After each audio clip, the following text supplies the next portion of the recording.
Les accords de Schengen sont des accords de libre circulation des personnes et des biens entre les pays européens qui les ont signés. Schengen est une commune du Luxembourg. C'est là que les accords ont été signés en 1985. Cette localité a été choisie car elle se trouve à la frontière des 5 premiers signataires, la France, l'Allemagne et le Benelux. Le Benelux qui comprend le Luxembourg, la Belgique et les Pays-Bas. La signature s'est même passée sur un bateau sur la Moselle qui passe entre les différents territoires. Quand on parle de Schengen, on pense surtout espace Schengen. C'est le territoire sur lequel on peut librement circuler.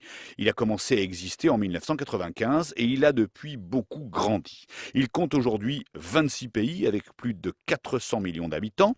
Il y a 22 pays de l'Union européenne, plus 4 États associés, Suisse, Liechtenstein, Norvège et Islande. Et donc, on le voit, plusieurs pays de l'Union européenne ne sont pas dans Schengen. La Bulgarie, la Roumanie, Chypre et la Croatie qui doivent à terme rejoindre l'espace. Et puis la Grande-Bretagne et l'Irlande qui ont un régime à part.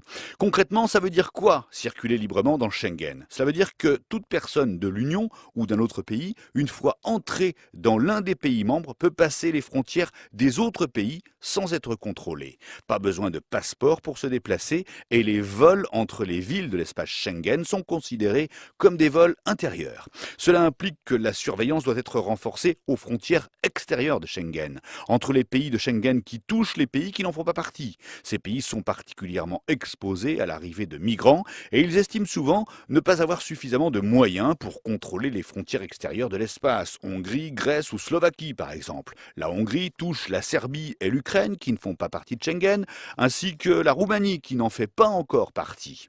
Dans certaines situations, les pays de l'espace Schengen peuvent rétablir les contrôles sur les frontières intérieures en cas d'atteinte à l'ordre public ou à la sécurité nationale. Ils peuvent le faire pour 6 mois ou même 2 ans en cas de circonstances exceptionnelles.